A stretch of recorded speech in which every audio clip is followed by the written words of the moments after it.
Hello and welcome to episode 71 of the Talk Nintendo podcast. I'm one of your hosts, Casey Gibson, and joining me tonight, as always, the one, the only, Perry Burkham. Hey Casey, how's it going? Good, how are you? I'm fantastic. And that's all we need to know. I was going to say, also, we are honored to be joined from the guys over at PolyKnight Games who brought you InnerSpace, Chris Miller and Tyler Tomaseski. Hey. Yes, sir. Thanks so much for having us. What's good? Yeah, so Chris, what is your role at PolyKnight? So I do all music, sound, pretty much all audio for InnerSpace and for the studio. The audio guy. So you did all the music? Yes. Nice.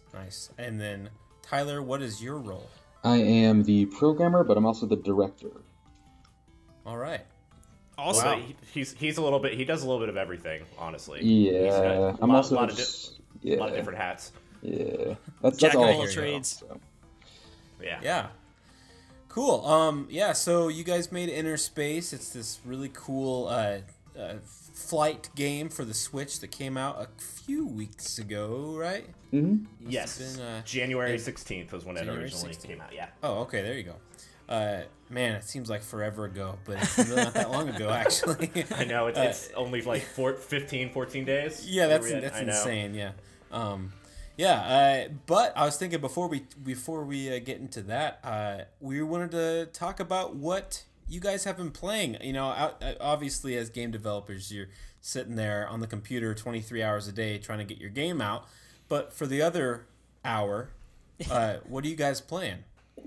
Sure. So I originally I'm a huge fan of Rich Vreeland or Disaster Piece. So I've been told for the longest time that I should play Fez, which I never actually have. I've listened to the soundtrack probably like 100 times, but I'd never actually played the game. So I just recently started actually playing it, and it's great. It's definitely, I can understand why people have told me to play it, mainly just because of the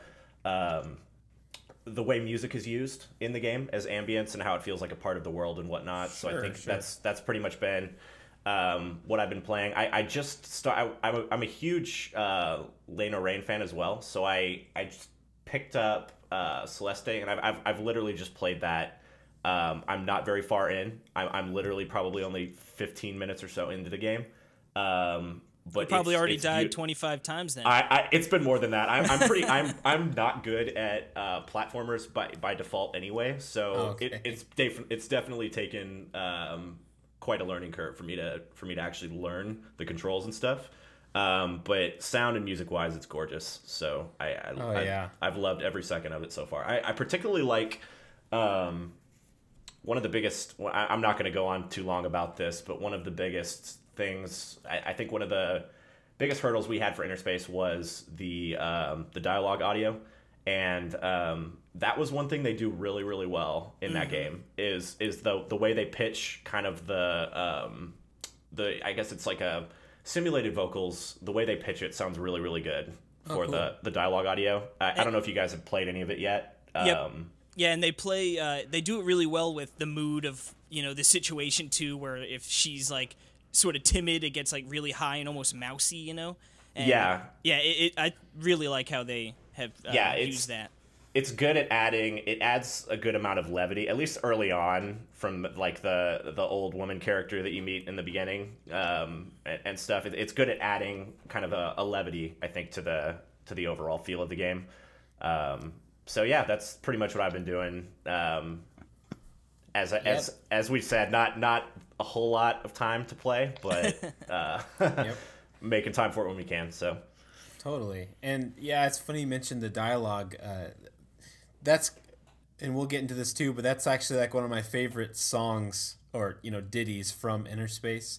Is when you're talking to the archaeologist. I love that little. It's funny. We had I've had a few people comment, which also that this could get edited out. But I actually tried to find you on SoundCloud. Do you have a SoundCloud? Mm-hmm. You do? Okay, yeah. I'll find you. I think I searched your name and I couldn't find you, but I'll find you. But But I actually had someone comment on one of those, and they said that this would make a heck of a ringtone. And I've actually had multiple people say that. Go. Yes.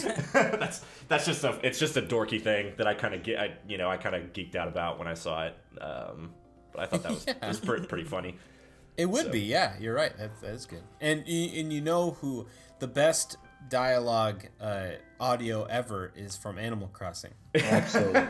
I tell you what, Tyler would agree with that. Yeah. Celeste sort of has that vibe, a little bit to it, you know. Not quite as profound, but where it just says the names of the letters really, really fast as they're talking. Yeah.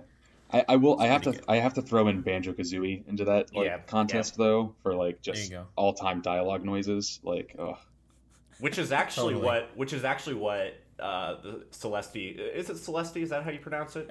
Celeste. Yeah, is it Celeste? Okay, Celeste. I assumed it was Celeste. Okay, yeah. That's kind of what the dialogue reminded me of a little bit, but it was a little. I don't know. It was a little more. It was a little more synthy sounding. It's a little hard to explain, but sure. I love how hearing the opinions of the sound designer of what he thinks about the games. Yeah, I was going to say, being a sound designer, like how important is that in like any given game that you play? Is that, I mean, I'm assuming that's just where your mind sort of gravitates first, probably, right? Is that really exactly, which is part of the reason why, and the way that it works for me is instead of really geeking out about the music, it's more about the overall ambience. Like one of my biggest influences is Unfinished Swan, and I pretty much like I could just walk around that game listening to the ambience, and just listening to like I even geek out about like the footsteps and stuff. It's really an interesting, either the footsteps or the sound when you like throw the little paint balls and I mean, just the overall. I mean, that we can get more into that later, but there's definitely an enthusiasm. Which when I was talking about Celeste, I was originally going to open up with like, oh, those little like wooden spring things that you jump on. Those have such a cool sound. I love that sound. Blah blah blah. But I figured that was a little more niche than talking about the dialogue. So I thought I'd lead with geeking out about the dialogue instead of little contact spring platform sounds. So you could ease us into the real nerdy talk, you know. That's right. I didn't want to take up too much time on your podcast talking about springs and platforms. So. Oh well. Usually we're talking about how Pepsi is so awful and Coke is way better. Oh sure. But, no, that Casey loves Pepsi, and we all. I tell you what, I've gotten more response from Pepsi lovers out there than you've gotten from any Coke lovers. So. Well, it's just like, I mean, obviously, it's just kind of like Sonic fans reaching out saying, I love Sonic. Important here though, where does Dr. Pepper land in this? Ooh, I love Dr. Pepper. Dr. Pepper is like a nice, everyone's friend, family friend. Yeah, I don't think no one throws Dr. Pepper into the fight between Pepsi and Coke. I love my spicy cherry soda. Yeah, well, I think part of it is that like we're in Texas, and like to the south at least, Dr. Pepper is like fighting words. Like you don't step on Dr. Pepper. Oh really? Yeah, you don't step to it, man. You just don't. It's our drink, like it's interesting. Yeah, I mean Dr. Pepper. I don't think I've ever craved a Dr. Pepper in my life, but every time I do have them, they are good. At McDonald's, Diet Dr. Pepper. Absolutely. Oh, see that's the funny thing is that Dr. Pepper is always the one that I hear people crave. Like people crave that the most. It's that cherry taste. Then again, we're all surrounded by Southerners that also crave Whataburger. So I mean, we're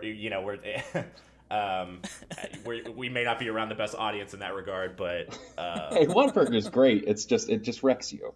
It just wrecks you. I am by no means hating on Whataburger. I will say I've had that, and I've had In-N-Out in my day, and I've had In-N-Out maybe twice, and I didn't particularly understand what the hype was about.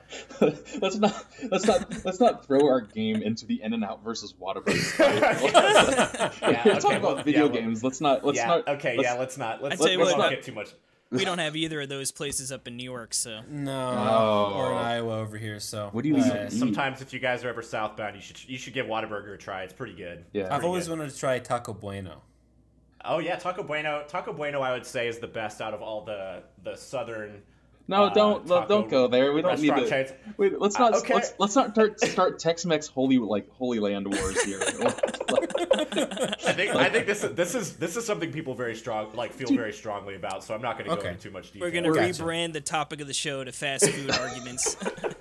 No, you give us any subject, and Chris and I will be on topic for the next hour. But, we'll talk. We'll blab about it. So. Well, let's talk about what Tyler's playing. I hear you've been playing a certain meme game. Meme game? What? I mean, it's selling it short, Perry. I hear you've been saying you've been playing the Dark Souls of games. The Dark Souls of Dark Souls. I am a absolutely just huge Dark Souls fan. So Dark Souls Remastered just got announced for Switch, as you guys know. Yeah, no, Heck yeah. I'm not playing Dark Souls for the first time. I'm playing Dark Souls for I've lost count time. Gotcha. No, I'm absolutely going through my... So you're one of these people. Yeah, no, I'm going through my Xbox, my PS3, and my PC versions to decide which characters I'm going to, make first on the Switch. Oh, man. And you hear it's going to run at a better resolution and frame rate and stuff, too. I've been playing it on PC for a while, so... Well, luckily, but absolutely no. God has answered my prayers. I'm getting a portable version of Dark Souls 1. How sweet is that? I know. We haven't played it at all, so we're super stoked. Yeah, I'm beyond stoked. I mean, you guys are 3D Zelda fans, right?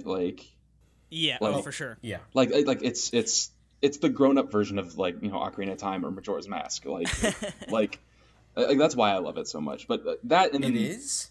Yeah, I think so. I didn't realize it played like a Zelda. Yeah, it's a 3D lock on, lock on, shield up, wait for the openings, action game. The combat's just probably not as fast as a Zelda game, but it can be. When I was gonna say, I guess if you're using a big sword, right, is generally slow. And I've played Bloodborne before, so it's I have an idea, but from what I gather, Dark Souls is much more unforgiving. It's much slower. It's much more in your head. It's you kind of got to play the game its way, but it's all more diverse. Bloodborne has a way to play the game, and you have to start playing the game's way, or it will punish you. Dark Souls, you can be a magician, you can do faith builds, you can do dexterity, strength, and there's all kinds of crossovers of sword mages and all that kind of stuff. And oh gosh, yeah, be excited. This is the biggest news for Nintendo in my book. Other than my game's the biggest news. Heck for Nintendo.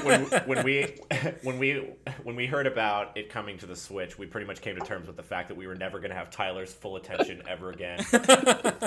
He's a lost cause. You always knew if he was away from the computer, you could have some of it. That's right. We have no chance now. There's no way. Oh gosh. Well, at least you understand that. I mean, beforehand, and it's taken some time. We come to terms with it. It's taken some time, but we're it was quite a realization. So nice. Well, let's get into talking about your game, InnerSpace.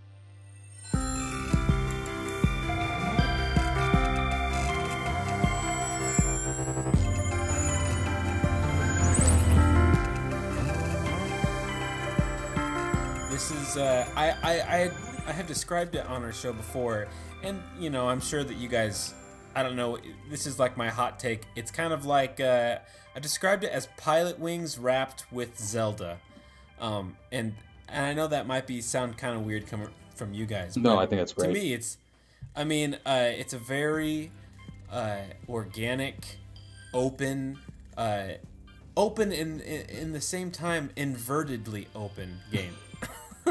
Because it's wrapped in a sphere. It's you're not on the outside of a sphere, you're on the inside. But anyway, I want you guys to explain to everyone else what this game is. Can I take that one, Chris? Go for it. Yeah, so InnerSpace is a open world but inverted world exploration game where you take the role of the cartographer. You're a really durable plane that can run into walls, smash through destructible objects. We wanted to create a very tactile, smashing into stuff, just trying stuff out exploration game where you just get to kind of do whatever you want to do in this space. It takes place inside of these inverted planets. So if you kind of imagine a planet inside out, to where instead of standing on top of the Earth, you're standing on the inside of the Earth. It's kind of a fishbowl snow globe kind of situation. Yes. Where gravity is pulling outwards. Which is actually where we really started with the game. Is we really wanted to create this space and this setting, and we're a very like art-centric studio with we have actually more artists than we have programmers. So it's just, that's kind of really our focus, is just this pretty gorgeous space, and sound a lot too. We just we're really excited to make something that was very unique and of its own, like soundscape wise. But just juicy. Which it's also worth noting.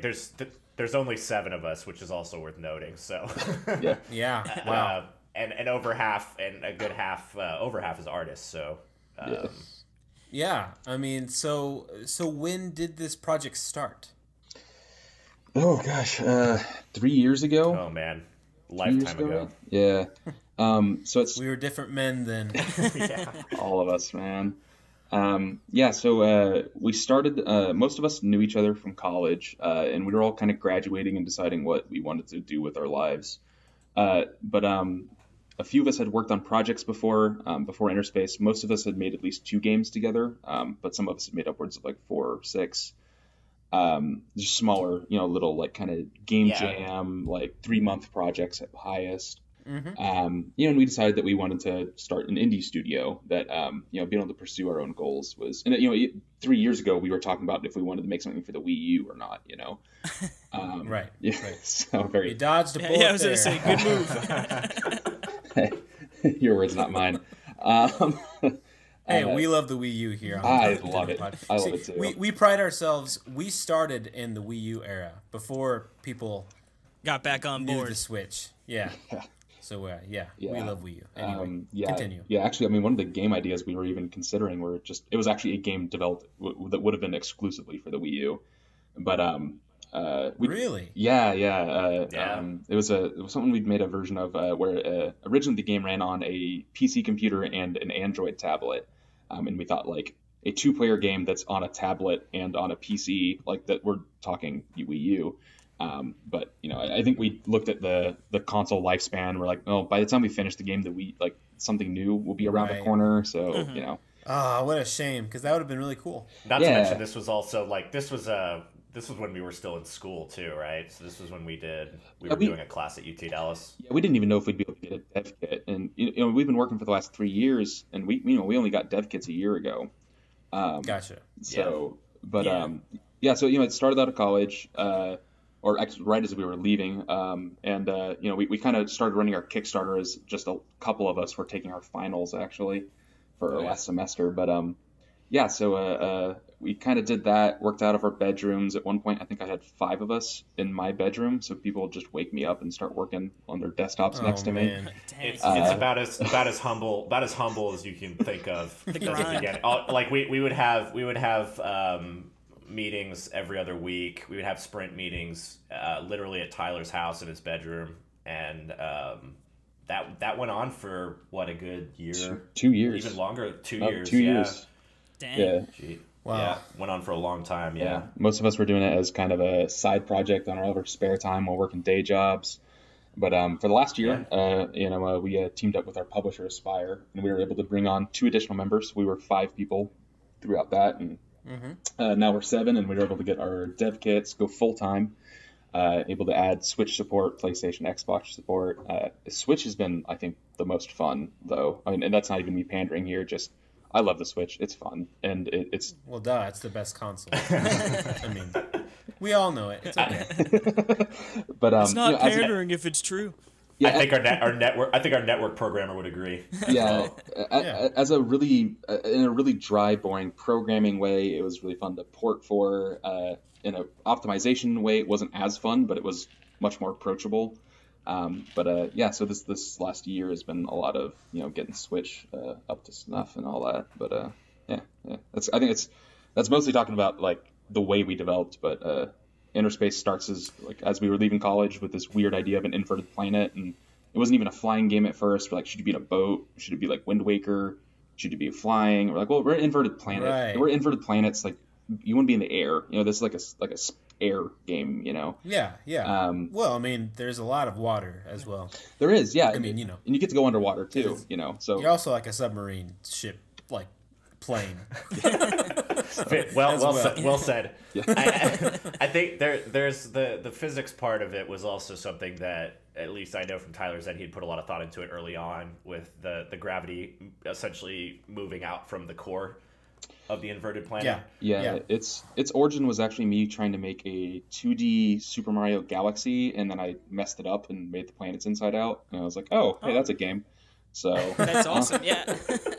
Yeah. Because I was going to say, especially with these very like stylized games, it's always intriguing to me what came first.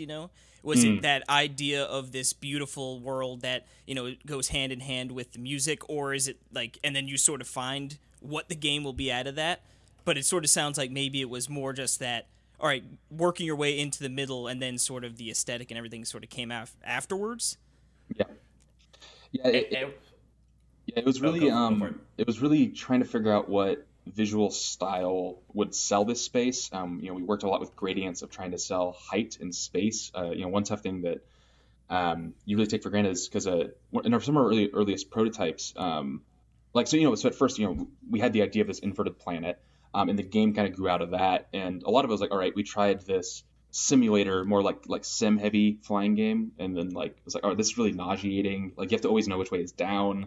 This is really confusing. So then I tried like a Crimson Skies variant on the input, and that's kind of what we wound up with. Pilot Wings is Pilot Wings and Crimson Skies were kind of our two big references. Totally. And that was like, oh, cool. Like you can just ignore which direction is down. It kind of doesn't matter. Like at this point, you're in this cool space, but you're not beholden to it. You kind of just get to do whatever you want. And if you eventually understand it, it's okay. And if you never understand it, then whatever. Exactly. That's a great way to put it. I mean, when I was playing through it, I didn't even really know the whole inverted, and obviously I should have known like InnerSpace, not outer space, but InnerSpace, and in inside of a sphere and stuff. But it's just like flying around. It's like, where is the sky? It's like I just keep flying and it's only land. Oh, where am I? And then where's the map? Yeah. What am I supposed to do? I need to be guided. And then after a while, it's like, wait a second. I see what they're up to here. They want me to do stuff on my own. Yeah.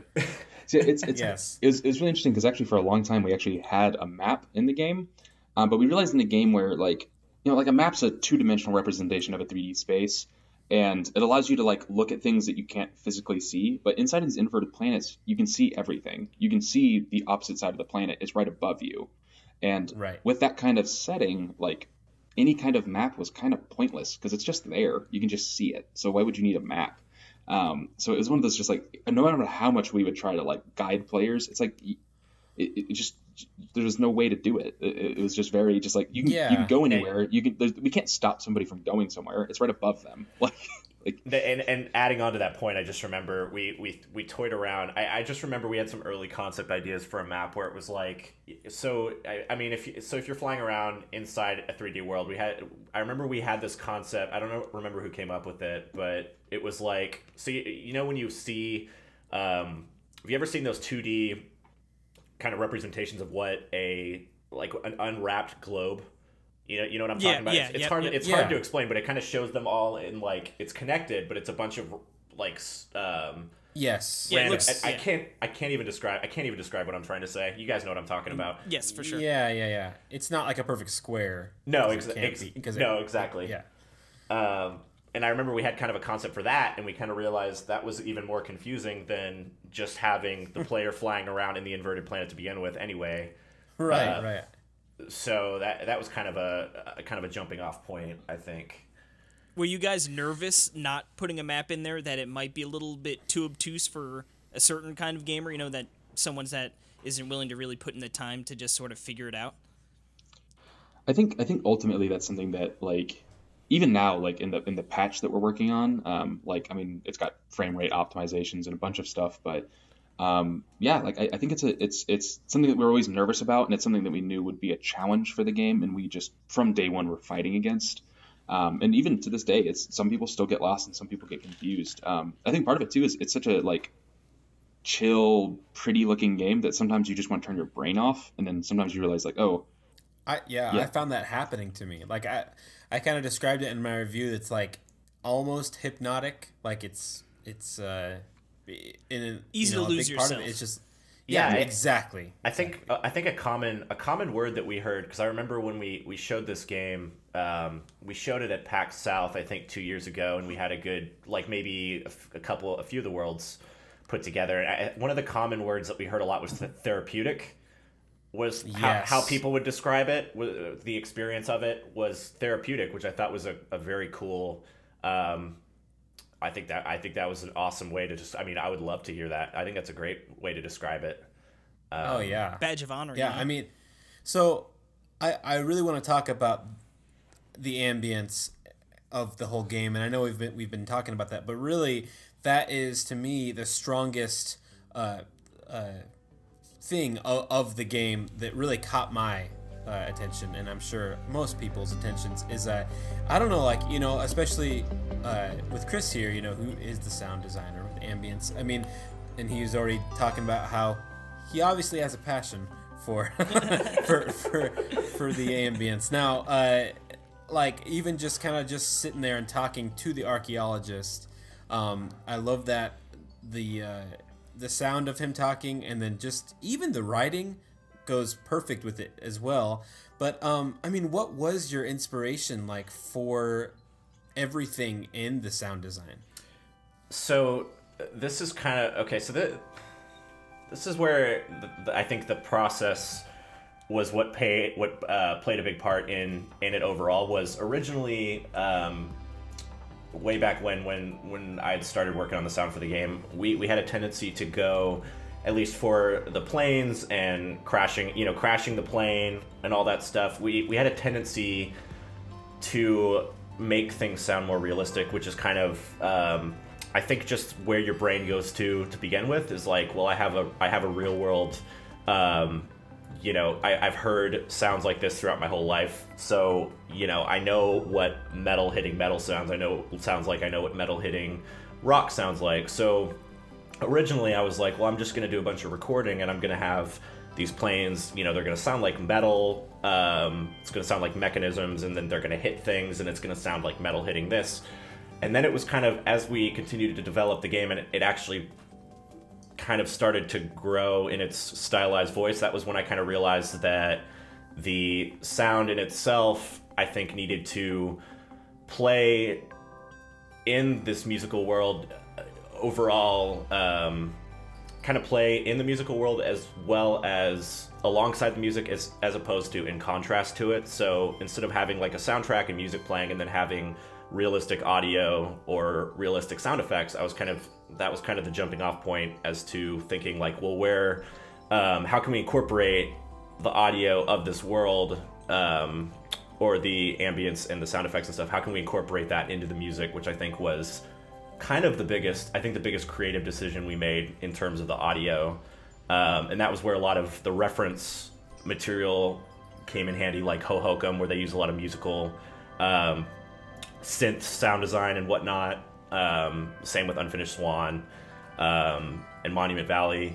But the main thing originally when we started was we had to figure out what this world would sound like from a musical standpoint. So the music was actually the first thing that we had started developing, and it was very, very early on. It was like, it was like when I first talked to Tyler about working on this game, I think there was just some concept art pieces to work off of, and then that was 3 years ago, and that was actually when in the first iteration, I developed kind of the main overall theme of the music, which you can hear in the soundtrack, but not so much in the actual game, just because the music is more modular and it plays more of an ambient role as opposed to a melodic for the most part. Right. So you can kind of hear the overall, if you listen to the soundtrack all the way through, you can hear the theme play more, but it's more used as a motif in the game itself, and it's a lot more subtle. And that was kind of something that we had also wanted as well, was we wanted kind of a minimalist sound to the game, just because we didn't want it to impose on the the visual experience, and also the experience of playing it non-linearly, in that, you know, everybody's going to play it differently. Everybody's going to go through the world differently, explore it differently.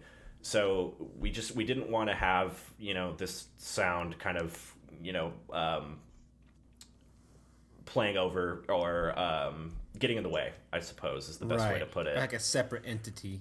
Exactly. So that was kind of the biggest, I think that was the biggest creative decision, was kind of deciding, which we made that decision fairly late, was that we were going to try to incorporate all of the sound design in the overall musical ambience of the game. Because allow me to geek out for a minute here. So this is geek away. Okay, so one of my big all-time influences is Joel Corlitz, who's done sound for Hohokum, he's done sound for Unfinished Swan, as well as a lot of other indie games, and I absolutely adore everything he's ever done. And I think that was he was kind of one of my big references for coming up with sound for the game. And one of his quotes is that when he's working on Hohokum, one of the things that he says is that you're pretty much having to think about, you know, working with modular music tracks, where you can basically have a track and you split it up into all the different instruments, and you're like, okay, how can I use this one part maybe as a motif, or maybe as ambience, or maybe as a linear a point in gameplay, or, you know, expressing that the player has done something, you know, of substance or whatnot. Right. And so one thing he says is, like, you kind of think about it in terms of, like, well, how does music work for, like, a space? It's kind of like a non-linear musical sound design, I think is how he explained it, which I think pretty much explains this whole thing. At least what I was going for, I think that pretty much explains it perfectly, in that there's musical themes that hopefully if someone plays it, they kind of pick up on as they work their way through the story. But if you're just going through the world, you're not going to experience overall, like, you're not going to experience linear progression in the music. It's used more as a flourish for kind of making someone feel, you know, what that world would sound like, basically. And if you go through each of the worlds, they all sound different. They're all in different keys, which was a creative decision we made, which is super subtle. But this is kind of getting more into the geeky factor here, where we pretty much decided that when everything was going to be more stylized, we made the decision to have all of the sound design within each of the worlds play within that musical key. So if you, for example, I'm not going to go too much into the musical terminology here, but if you're playing in, for example, the main hub world, everything plays just in the key of C, which is happy-go-lucky. Everything is, you know, happy, stop and smell the roses, all that kind of stuff. And then when you get more into the ice world, it's actually in the key of B, which is a lot more sharp sounding, and all of the sound effects and sound design in that key, or in that world, is within that key. So does that even change, like, when you're flying the plane? Because even, like, you know, as you turn with the right stick, you know, there's like this arpeggio almost or just, you know, this scale like going on. Does that change too, or? So that was actually a creative decision that we had made as well, where it was kind of this toss-up between what is the sound of the world itself and then what is the sound of the plane. And I think what we'd actually decided to do was, as the world changed, the key or the musical motifs in the world and whatnot, those actually change, but the plane itself stays the same. So we have the same key for the piano. We have that playing the same throughout all of the worlds, but then once you pick up other planes, depending on which plane it is, the musical key for those are different. So I kind of equated the Zephyr Spark is one with the ice world, and the tidal horn is one with the crab world. So each plane actually is equated with a different world, and they're within that key. But cool. But it's super subtle. You probably wouldn't even notice it if I hadn't have told you. Right. but the main thing was, it was kind of this dichotomy between the music and sound of the world and then the music and sound of the plane, where we wanted them to be together, but we also wanted the plane to have its own identity, which I know sounds super pretentious, but it it builds a good contrast when you are flying through the world in the piano plane, and say you're in the ice world and you're breaking icicles or you're scraping and colliding on ice, and those are actually digital. Those are made all with digital sounds, so there's no actual acoustic recording of those sounds used. It's all digital, essentially simulations of what those would sound like using synthesizers, and then those are all within the musical key of that world. So it adds a good contrast for if you're flying the piano plane around and you're hitting stuff within that world, all of those sounds in reaction to the plane colliding or interacting with the world are going to be within that world's key. I don't know if any of that. I don't know if any of that made any sense. That's super. No, totally. Super niche and super geeky, but it's super subtle too. It sounds like you guys are setting up to make a spin-off sequel that's a rhythm game. The next Thumper. Game of some sorts. Could you hear Tyler's excitement? Yeah. Yeah. Well, so my tough thing is like I love Patapon. I love so many of the, I love rhythm games. I really do. But like in my own thing is that I would love to take a lot of the thoughtfulness that goes into music games and carry that into other genres. Anytime you hear that really that kind of Proteus styled, really musically responsive world, and there's this deep thought into audios and keys and whatever. But anytime that carries into games that normally don't have that kind of stuff, and they just do it, just as a thing that they felt like doing. I love that so much. And I think your comparison earlier to have you guys played Thumper? Thumper? Yes. No, I don't think so. The violent rhythm game. The violent rhythm game. Wait, what did you say? What did you say? What was the game? Sorry, I didn't hear you there. Thumper. Oh my god, I saw a video. I watched a gameplay video for that. It is so Crazy good. hard. I highly recommend it. It's on Switch too. So you can, but it runs great on Switch. But it's a VR. I think it's game even too. on PS. It's PSVR as well. Oh my god. Yes. No. I've played this. I didn't know that was its name, but I've played this on somebody else's Switch. It's amazing. Yeah, oh my really god, good. the sound design is fantastic in that game. Oh My god, it's and then so good. Especially with the HD Rumble, which also is really cool in there too. I know what I'm doing after the podcast, guys. yeah, it's so good. But yeah, I love that that idea about Tyler, how you were saying, taking the spirit of rhythm games and putting them in other genres is really cool. Mm-hmm. Yeah, and I think that really works really well with InnerSpace, and I'm glad we could get into the nitty gritty of the ambience, because I think it's obviously, for me, that was the strongest point of the game. That stuck out the most. So well, thank you so much. That means a lot coming from a fellow musician. When I saw your bio, and I was like, I was like, holy crap, that's so awesome. Another musician's geeking out about the audio and stuff. I thought that was super it's exciting. so good. Thank you. Yeah. Everything. The game is great. Now, I would love to, as we close out, talk about the release. Obviously the release of the game for Switch and other consoles, and the reaction from people. Because now you suddenly have the most amount of people that have played the game now. So how has that been? Yeah, it's been really interesting to see everyone get into it. It's been really, really heartening. It's been a little soul crushing at times. This thing we've been working on for 3 years, just to see people either adore it, be a little confused, or rip it apart. Yeah. It's. Yep. Well, that's the internet. Yeah, it's the internet. That's how it goes with every creative endeavor. It's vicious, but I think for the most part we've been pretty happy. I think some of the stuff that we've seen that people have gotten caught up on, we've got fixed up in this patch that we're rolling out. We've even got some frame rate improvements for Switch, which is really good. That is, I'm so looking forward to that. That sounds awesome. Yes. I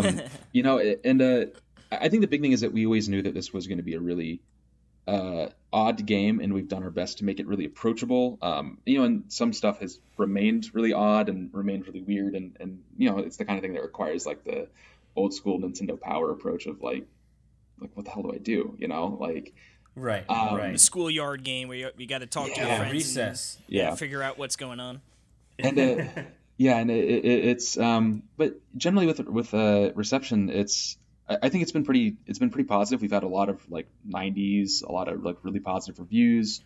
We've had some mixed ones, but generally I think the people that have gotten it have really loved it, and that's been really awesome. And anyone that, for the most part, I think people that don't get it still really want to like it, and it's still just short of a few things, and hopefully with patches and a few tweaks just based on community feedback, that hopefully that gets there for everyone. I mean, it's definitely, I mean, honestly, like playing it, I knew this is not a game for every person. Oh, like, I don't think every single person is gonna completely appreciate the game. It definitely, for me as a Nintendo player, which I know that I don't know how really Nintendo based your focus is with everything, but it really just, like, I was like, wow, like I'm getting the feels that like I get like from like Skyward Sword in the Ancient Cistern, and like and from Wind Waker and I'm getting it in, and I was just like, I can't, like, it's amazing, like the feeling of wonder and as I was exploring through, and but it's just one of those things where, like you said, it's an odd game, and but it's beautiful, and it starts to make sense once you get your hands on it, Yeah, I think wonder's that's a good word to use. I think that was kind of something we've always tried to, since it's pure exploration game is kind of the idea. And for me personally, if a single person gets a Zelda vibe from it, I'm like, yes, like absolutely. The last 3 years of my life were worth it. Really, because like I so badly. That's immediately what I felt. So I so badly wanted that, like, that moment when you like get the chest to become visible and it plays the do do do do do, and it's the little jingle, and you're just like, yeah, like I just even that carries through in Chris's work of like this kind of atmospheric, chill, droning environment that like only when you make progression or interact with stuff you get these like really strong and melodic like jingles and melodies that like really kind of like have this cool like this cool like, that the Zelda jingle, the chest, the boss room door, just all that, it's the payoff, everything. I love it. Which that was kind of the biggest thing that that stems from the biggest thing that I knew I didn't want to do for the music for the game, was I didn't want to just have music looping like how you would hear in platformers and whatnot, because I'm like, well, somebody's going to be flying around this world for potentially a really long time, and I don't want them to be hearing the same music loop over and over again. So that was why we kind of were like, well, let's have different elements play as you fly around this certain area, or you go underwater, or you go deeper within the water, different parts fade in and fade out and whatnot, as opposed to just hearing the same kind of musical idea over and over and over again. It changes as you go through the world, which was what we knew we wanted to do from the get-go.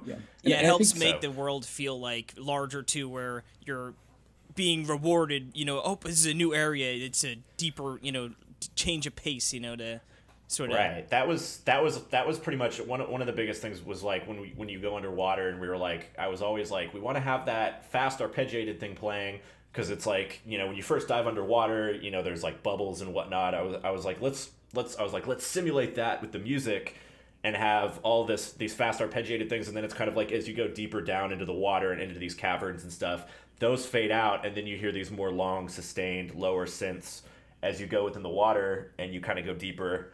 And that was an idea that we made very early on that we knew we wanted to keep in the game. So, but I think if just stuff like that. Yeah, I think for us to kind of strike that like mellow, but then like music coming in as you explore new spaces. But like, I think really just like I think you guys like to hear somebody else say it without me having like put the idea in their head of like, oh yeah, this is a weird Zelda game, but also instead of using a sword and shield, you're an airplane, and also it's inside of inverted planets, and it's kind of trippy and psychedelic. Like that's an amazing game pitch to me, and if anyone gets that vibe and like has those emotions at all, I'm like, sweet, That's... See, the funniest thing for me was and I was too embarrassed to admit that I'd never played it, but when we had a Twitch streamer streaming the game live, and there were multiple people, and it was one of the first ones that we were obsessively watching these things when the game was like first getting released, where we would post it in our chat and we'd be like, this person's streaming, and then we would all like go on there and we'd all be like watching this person stream. Oh heck yeah. And it was obsessive, man. I'm telling you, we were looking like every single streamer that we could find, we were posting on there, and we were going on there, And one person did say, it was actually multiple people, they did say when they were playing through, I think, the hub world, they were getting major Fez vibes from playing. And I was too embarrassed to admit that I'd never actually played Fez, but I'd watched lots of Rich Vreeland videos where he talks about the soundtrack, and I know the soundtrack, but I'd never actually listened to it in game, which is what I'm doing now. And I can honestly say that is an awesome thing to hear. That probably made the whole thing for me when I heard that. That's awesome. And and it's one of those things where, when you're watching these Twitch things, as I said, it was an obsessive, at least for me. I can't speak for Tyler, but at least for me, especially when it was coming out and stuff, it was so obsessive that, we all created, at least people that didn't. Well, actually, I think we all created new Reddit accounts as developer Reddit accounts for PolyKnight Games because we had an AMA for InnerSpace, and then we would go on Twitch, and I created a developer account for that as well. And people would go on there and they'd be playing, and I'd be freaking out. And as you guys were talking about the encounter with the sunfish earlier, and not really knowing exactly what to do as you progress through the different stages. And people would be playing, and they'd be flying, they'd be going underwater and swimming around for like 15 minutes, and they're like, I don't know what to do. I don't know what to do. And then you'd be on there, and you'd be on there as a dev, and you would go. I would jump in the comments and be like, hey, Dev here, you need to do this. And they'd be like, over the speaker, they'd be like, thank you so much, Dev. I love you so much. Blah, blah, blah. And it was so fun. It was almost an addicting thing to watch people play it. Because, a lot of the Twitch streamers have like really super awesome communities. So a lot of the people commenting in the chats were like super nice and were super excited and were actually making really good conversation and asking, really awesome questions and stuff. And it was really engaging, which was super cool. I know Eric and I would go, who's our producer, we would go in a lot of those chat rooms, and we would talk to people and stuff, and it was a lot of fun. So did you get valuable feedback through those like Twitch streams and stuff for future patches or fixes you needed to do, I think that was probably the biggest takeaway that we had, at least from what I saw, was watching somebody play the game live. You see their frustrations live, and you see, kind of what people have a tendency to do. Because, everybody explores it differently, but then one thing that we learned is that, we've been looking at the game for so long that we kind of got complacent about it. Like, I had never really seen, at least for a long time, seen someone play through the game. So it's interesting watching how differently people play it. And that's something that we've learned is that everybody plays it very differently. And to see, someone that's entirely fresh that, even like is like getting a press key and they like don't know that it's a game about inverted planets, to see them like, like have these like just amazing, like, oh, like there's no sky, or, like the first time you break out of that tunnel, out of the cave, and you get that nice like, reveal with the jingle and all that, like to see people's fresh reactions to challenge, to exploration, to reveal, to wonder, to mystery, and all that. It's one of those things where we learn a lot about seeing people play the game for the first time. And, within your own circles, you can only drag so many people to play your game for the first time that have not heard about it.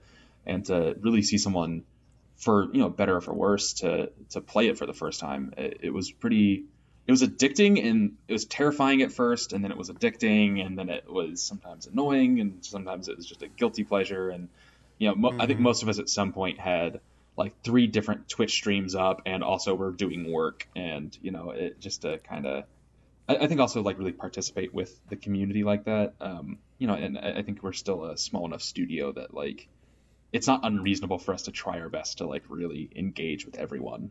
And we can't, right. But probably gives you a big boost too to just see people enjoying your game. Yeah. It's after this long trek, it is a big emotional boost to see somebody enjoy it. And it is. Yeah. It's also just as terrifying when you see someone that I don't know. One of the things that I've learned is I don't read YouTube comments or watch YouTube reviews, because I swear I watched a couple, man, and there's only like 2 that I saw, but man, I'm telling you, some of those people are. They're not exactly nice. Yeah. That's yeah, said, though, I don't know why it is those YouTube comments. Man, I'm telling you. That said, though, like we did an AMA on launch day with the Nintendo Switch subreddit. They're great. And like, oh my gosh, like I can't say this about every community, but like Nintendo Switch people, and I think like you guys probably can really speak to this. Having like we're listening, like having like run a podcast through like the dark days of the Wii U, you know, like Nintendo people are like freaking hellbent on just like a loving and appreciating every port and every morsel of video game, and like it's a really it's a really positive community. Exactly. And, I mean, I mean, you guys releasing this, alongside all the other consoles, like it is cool. It is a win for the Nintendo community. Yeah. Some of the questions were super technical. I was actually really surprised when we were reading through the subreddit. There were a couple about sound, but overall it was a lot of very technical Switch, obviously Switch related questions, which actually really surprised me. Mm-hmm. It's Nintendo people really. I think they have a very high gamer IQ. I know it's kind of a crummy catchphrase, but like the amount of people asking really like astute and really like targeted questions at really specific things was like a lot of them. And it was a really engaging conversation to have with them. But also like, I mean, honestly, like I'm pretty proud of like our port. Like it's not perfect, but like at the same time, like we haven't made any content changes to the Switch version. Like there's not a like, we're not running like compressed, like more heavily compressed audio on our Switch port. It's all there. And like the only difference being like the resolution, because most Switch games run 720 on portable. Like other than that, like we kind of got to deliver the full game to Switch. I'm like pretty damn proud of that. So heck yeah, man, it's amazing. And I mean, just to wrap things up, what's next for you guys? What I know you're doing the patch, which when is that gonna be coming out, or when you trying to get it out? Yeah, so we've got that in Nintendo's hands right now, so that is wholeheartedly up to them. That's been shipped off. Okay. Yeah, so that's just one of those like when it goes live, that could be tomorrow, it could be a week from now. That's crazy. Okay, cool. Yeah, so that's I'm not trying to put pressure on anyone there. That's just legit. It's in the pipe, and it's it'll drop when it drops, which hopefully is really soon. As far as what we're working on next, that's something that we're still kind of soul searching on a lot of ways, but I think we'll always kind of carry that wonder and color and vibrance. And I don't know if we're going to make another exploration flying game and inverting planets. Probably not, but hopefully we'll make something with the same kind of out there indie charm. Awesome. Yes. Well, which we're actually working on. I don't know if we're allowed to. No, you can't not say, Chris, what we're working on. You cannot say. No. I was gonna say that the next patch that we had, it's the content patch. Yeah. Well. Yeah. So I mean, that's something I don't think we're we can working on talk as well. Yeah, I don't think we can talk too much about that, but we have a kind of quality of life patch that has some changes to gameplay and tuning and bug fixes. We were hoping to put out another patch to add in some additional planes and some additional content for everyone for free. Ooh. But there's some audio updates in there as well. Partially based off community feedback, partially based off of overall. You being obsessed with. That's what I was going to say, your obsession. Me being absolutely obsessive, yes. Well said. But, no more audio patches, dang it. It's the fifth one. This boy ain't right. But I want to change the key of the ice world. We're gonna have to reach that at some point where we just put it all away and let it all be, So right. Totally. But Never. Until that day. Well, guys, I want to thank you for coming on to the old podcast here. Yes, thank you so much. It was really fun to talk to you guys about this game. Yeah, dude. Likewise. Thank you so much for having us. It's been a pleasure, man. Yes. And so now it's time to pimp out all of your wares. Where can they find you and your game and everything? So you can find us at InnerSpaceGame.com. We're on the eShop. We're on the PlayStation Network. We're on Xbox One. We're on Steam. Literally anywhere that anyone's playing video games right now, just search InnerSpace and pick up our game. And also drop us a line. We're pretty responsive on Twitter. Let us know what you think about the game, and we're open to talk to anyone, you know. So yeah. What are your guys' Twitter handles? Chris, you get to say yours out loud. Oh God, I do. Unless you don't want to. You don't have to. He's gotta. No, I have a super embarrassing one that was originally a joke from college, like 4 years ago. But it's at X Gucci Mac, which is XGUCCIMAC. And that's, don't even ask. I don't even remember. It was a joke from a long time ago. X Gucci Mac, all right. And we can catch our studio at PolyKnight Games, and you can catch me at Godjammit. That's GODJAMMIT. It's a dumb music. Right. It's a dumb music joke. And there's an InnerSpace game Twitter as well, which is just InnerSpace game. So. All right. Drop that one as well, yeah. Awesome. Beautiful. Well, thanks again, once again, guys. We really appreciate you guys coming on to talk about InnerSpace. And, of course, the door's always open. So next time you guys got some news, you want to talk about that next game, you got a Nintendo podcast to swing by. Awesome. Well, thank you again so much for having us, guys. Yeah. Yes. All right, we'll see you later. All righty. Talk to you later, guys. All right, have a good one.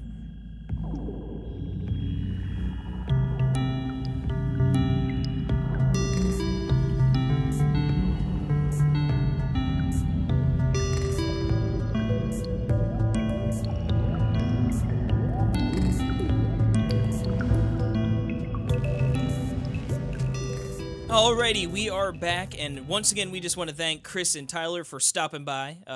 Really great dudes talking about InnerSpace. But enough of that InnerSpace business.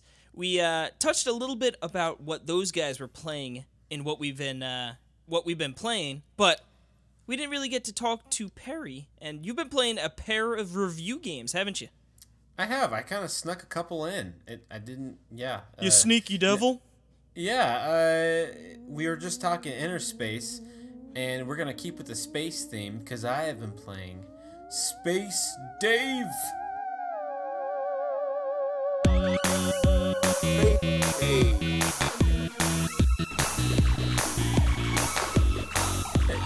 Yeah, Space Dave! This is the sequel to... Whoa! Dave! To Inner Dave? Yeah. It's just in his head. It's like terrible thoughts. He's like yep. a sad man. Yeah. Poor Dave. Poor Dave. Well, yeah. So, if you don't know what Whoa Dave is, it's this arcade game that plays like a fast-paced version of Mario Bros, like the original Mario Bros. Kind of a different take on that. I mean, it's, you know, it looks different, but I mean, it's very similar. This new Dave is basically like Space Invaders mixed in with Bird and Beans. That's how I described it in my review. I like that. Yeah. The way Space Invaders, there's a bunch of enemies. They all come in waves, and they're in different,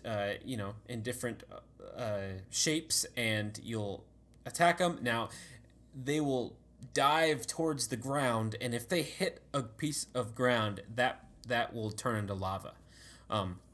That's where the Birds and Beans comes in. So, yeah, exactly. So then you have a jet booster that you can jump over the gaps. So it doesn't necessarily limit you like completely like it does on Bird and Beans. But it still obviously gets harder. Just a speed bump, if you will. Totally. And so the way you get it back is once you defeat that enemy that fell. So once it falls to the ground and then it becomes a more powerful enemy. Once you defeat that enemy, it drops the skull, and then you can throw that back on the earth, and it won't completely heal. Actually, it takes 2 skulls to heal one completely, to make it back to the normal ground. And that's basically it. I mean, and you're shooting them, and you get upgrades like your basic shoot 'em up upgrades, like like a drone will come in and help. So you'll have 2 shootings going at once. You'll get a rapid blaster, where you can shoot faster. One of them is lava freeze, where all the lava that's on the ground will freeze so that you can actually walk on it, and it'll be for a while. And then it'll slowly, you'll see it start flashing, and it'll turn back into lava. But that's really useful if you're especially if you're covered in lava. But the best upgrade of all is the space block. Now in the in Woe Dave, there's the Woe block, and now this is a parody of the POW block. It worked basically the same way. Anything touching the ground, you throw the block, and it will kill everything. Pow! Yeah, but it's Whoa! That's awesome. Now, yeah, and in Space Dave, it's a space block, and it works differently because obviously nothing's touching the ground. Space! Yeah, space! When you throw the space block onto the ground, it'll explode and it'll send a wave up, and like anything caught in that wave, any enemies will suddenly turn against it, will come and aid you and become its own little gun. And so it's like you can capture like 10 of them at once. Oh, and then you become like suddenly, a wrecking. Yeah, and it's like, oh my goodness, like, and you just start exactly like just taking out waves and waves just like no one's business. I mean, it kind of gets a little harder because the things they shoot out at you, because there's, they can hit the other enemies and it won't do any damage, but if they hit you, it's still a one-hit kill, and you get like 3 lives. So, amazing feeling. So, it's a high-score game. There are world leaderboards. Unfortunately, there's no friend leaderboards. That's strange.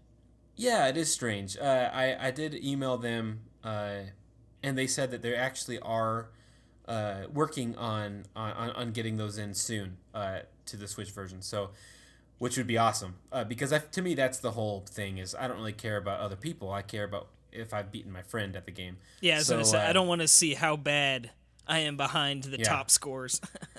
Yeah, the unobtainable.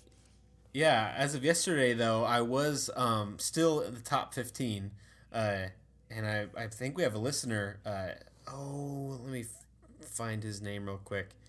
Who posted? Terrence. Yeah. Terrence was posting at Choice Provisions, and I was up there. So I'm still there. So you can still scroll down, but that's not gonna last for a long time. There's gonna be some Jimmy that's gonna take over. Some Jimbot. But I gave it a good score. I love the game. You got to know it's a simple arcade game, but it's very wacky and crazy and a lot of fun. Perfect pick up and play. Looks great on the Switch. Has a pretty weirdly overpowering rumble on the Joy-Cons. Kind of like brings up memories of early Snake Pass launch.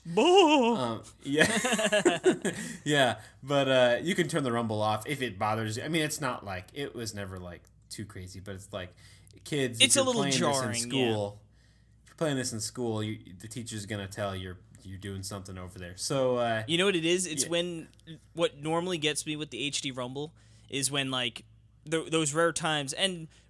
The game I'm going to be talking about is Celeste, which we'll get into in a minute. I've been playing with the Joy-Cons detached because of that D-pad. But, when I put one down on the table and then I like go to get a drink, but then I'm also sort of looking at my phone and all of a sudden it's like, and it makes you jump. You're like, Jesus! Yeah. On the glass table, I'm like, oh my God. Yep. Yeah, exactly. The Joy-Con in Space Dave is I'm sure they're going to fix it in a patch or something. It's not insanely crazy, but it is legitimately like this thing is trying, like the Switch is trying to escape my hands. So anyway, yeah, that's Space Dave. It's by Choice Provisions, and we actually next week are gonna have the director of the game on the show, Lord Will and the Crick Don't Rise. That'll be fun, and we can talk more about it then. But check out the game. These are the same people that brought us to the Bit Trip games. Ooh, and we got Runner 3 coming out sometime this year too. Yeah, baby, physical. Got a pre-order. So I think I do. Got to pre-order that. But as you had mentioned before, Casey, you've been playing Celeste.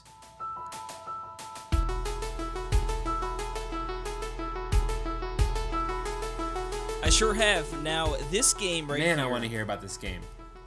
Well, I'm not gonna tell you anything about it. All right, next up we have... Because I've been playing Radiant Historia. Yeah. Yeah, Celeste. Okay, so now this was a game that we saw earlier on. Was it the Nindies Summer Spotlight or whatever it was? It was one of those Nintendo... Yeah, whatever it was. It was some sort of Nintendo showcase thing. Yeah, and I totally missed... I totally missed it. It went under my radar. Maybe it was one of those quick shots, where you don't really know what game it is, game. It looks cool. Yeah. But during the most recent mini direct, when they sort of showed this one in Feoff or Fe, F-E. Fia. Both those games jumped off the page at me. So this one, like you said, beautiful pixel art, and it is a platformer with the sort of hey, this is a really, really difficult platformer, sort of like your Slime Sons and your Meat Boys of the world. Where they're purposely ramping up the difficulty to the point where you're going to die often, and it's just going to be one of those, you sort of have to beat your head against the wall at some points, till you sort of, I know what I need to do, but now I need to execute that. So, now, what tools you have in your arsenal are, obviously you got to jump. You can grab onto walls by hitting the R button, and that, so... Sort of like, I guess, Gargoyle's Quest, right, where you could latch onto a wall. But what's nice is you can actually move up and down. So you can jump onto a wall and then climb to the top of it if you wouldn't be able to reach it with a normal jump. There's also a dash, so you can jump and dash. So there would be points in time where you need to jump, dash to a wall, grab onto it, and then climb up the top, So now you do have, a stamina. So you can't just hold on to the wall forever, you know what I mean? Or something to that extent. There are points where, you need to make a quick series of jumps and get to the top. Otherwise, you'll fall to your death. Now, what's nice is, when you do die, it's real quick, you know what I mean? You're right back into it.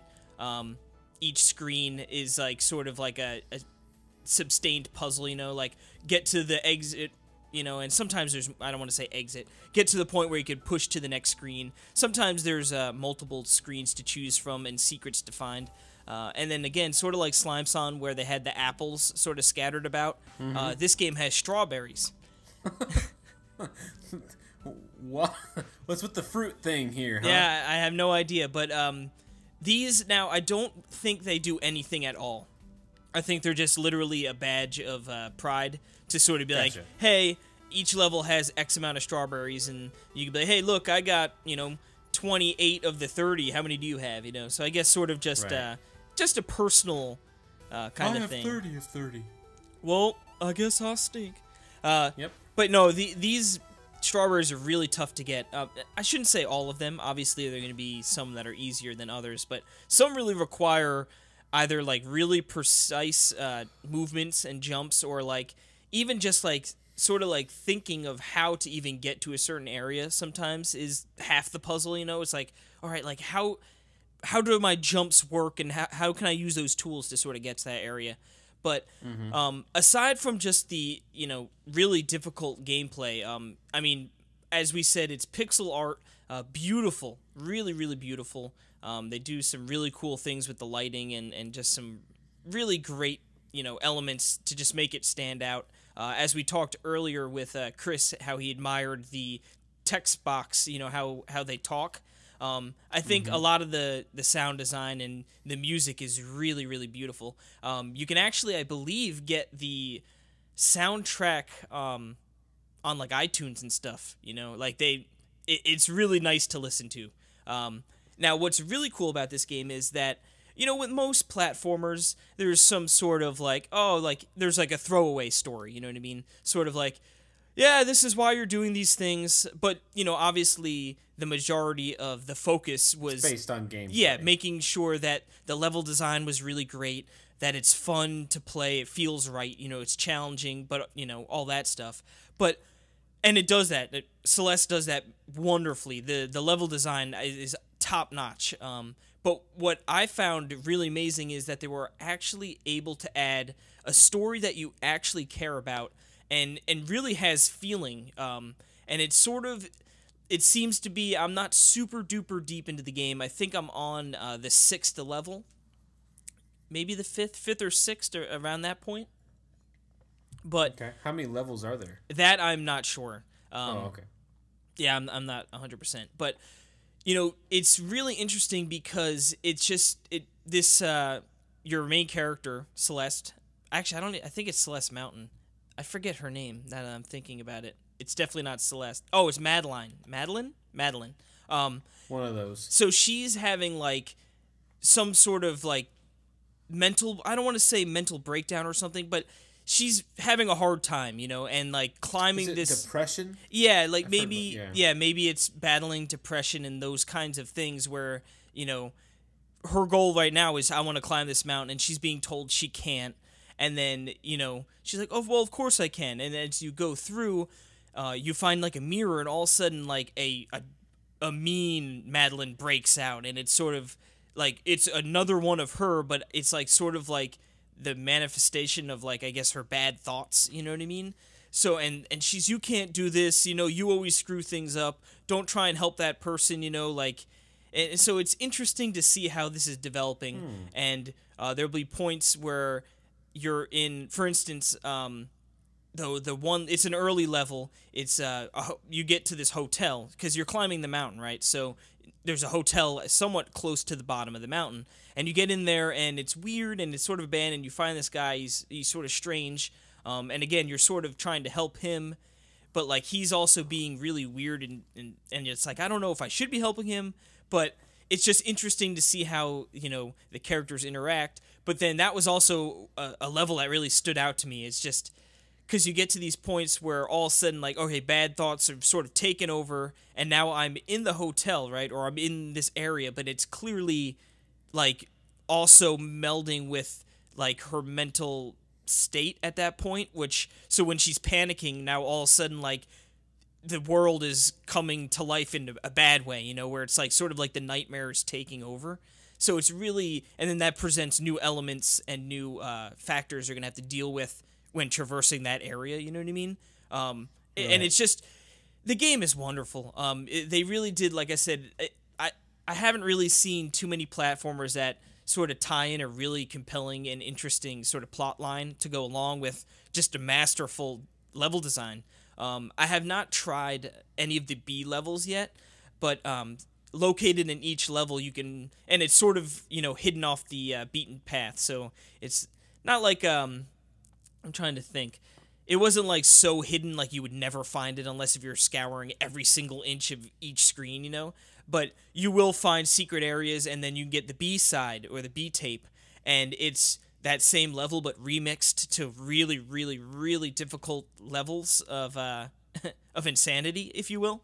I haven't played it, but I've seen some videos of them, and it's just like, whoo, that's gonna be like the people that love those super difficult levels in like Super Mario Maker, like the Kaizo levels, I think they call them, where it's like, it's like, you need to be, I don't want to say frame perfect, but like you need to literally be like, there's a choreated dance to get through this level, and you need to be spot on. And it looks like I don't think I will literally try and beat all of the B sides, but I definitely am excited to sort of get in there and sort of give my my hand a try and see how bad I get demolished. But yeah, you're gonna die a ton. I die hundreds of times a level. You know what I mean? Like, and they give you, of course, they give you the nice little counter after you're done with the level, and you're like, 200 times. Yeah. Well, remember, there is some pretty cool difficulty scaling options you could do.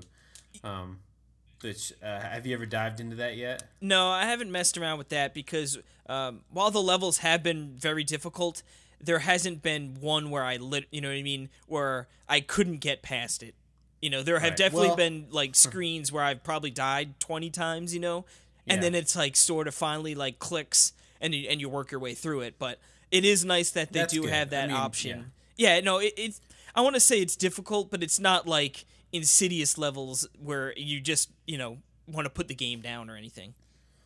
Or at least I should say not to this point that I'm at yet. Right. Well, I'm sure you'll be playing more, and you can update us a little more next week on your findings. You can tell us how Madeline's depression is. Yeah, hopefully she's overcoming it. I believe that's hopefully the goal when we reach the peak will be sort of her path to enlightenment to overcome that. But I'm also going to be or she's going to get to the top of the mountain, and then she sees the bigger mountain. Yeah, she's like on The Simpsons. Oh no, this was the bunny hill. But yeah, I'll definitely have an update on that next week, as well as a Radiant Historia I started playing. And we got we'll be talking Radiant Historia, the new 3DS one, next week. But also, we have to tell the peeps you have finished Xenoblade Chronicles 2. I sure have. Oh my goodness, dude. I don't want to make any changes to any top 10 lists just yet, because I know, obviously, coming off the emotion of just beating a game, especially one that I wish I knew exactly how many hours I put into it. The in-game freaking clock got busted. But well over 60, I would imagine, at least. So, I mean, right now I want to be like, Xenoblade 2 is my favorite Switch game. But you can say that. Your favorites can change. No, I know. I need to let the dust settle on this one, and maybe revisit, in 2 weeks, come back and be like, is it still, was it just the high of beating the game? And I hate it. Yeah. It's worse than Xenoblade Chronicles X. You took the words out of my mouth. Well, this would be a good time to plug. David Lloyd is starting a new connectivity segment, The Thirsty Mage. Yes, he is. And this is going to be, is this a monthly, or trying to be a monthly project? Yeah, the plan is going to be a monthly RPG discussion podcast over on Connectivity.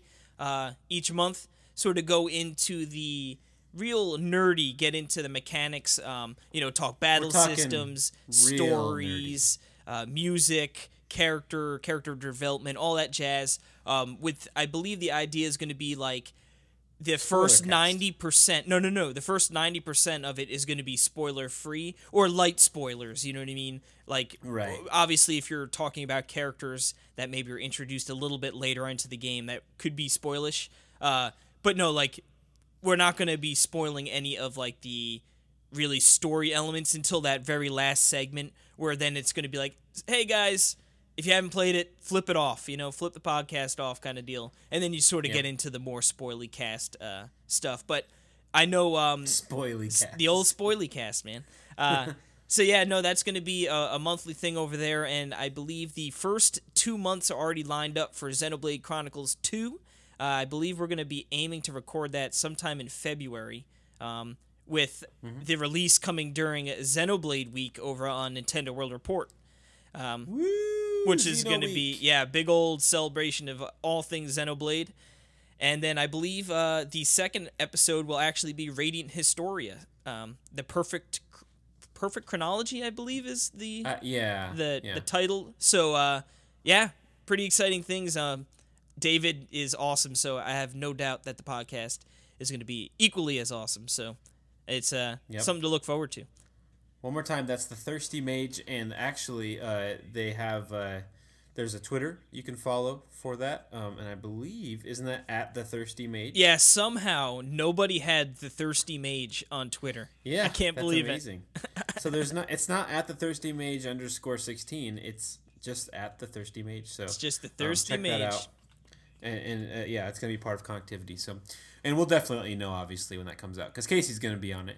I'm not going to be on it because I'm not a nerd. Yep. Just kidding. I'm a huge nerd. I'm just not that nerdy, if you know what I mean. You're like one of those fake nerds? Yeah. Now, right now, You're I a have furd. one last game. I have one last game to talk about, and I just had an idea.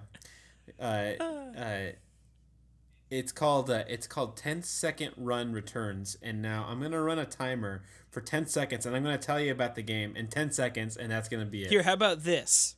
I'll set the alarm, and I'll tell you to go, and I'm going to cut you right off at 10 seconds, okay? Okay, okay, hold on. Actually, you'll hear the beep because it's going to okay. have a countdown, all right? Ready? Okay. Yeah. All right, tell us what 10-second run returns now. Okay, previously in 2010, it was released as a DSiWare game, and now it is on the Switch, and it is where you have to go through platforming levels and finish them in 10 seconds, and then you're done, and then that's basically the whole game. That was pretty good. Hey, huh? All right, cool. There you go. Beautiful. All right, well, let's take a quick break. We're going to come back and do a loaded eShop roundup, and then get to the news, and you know.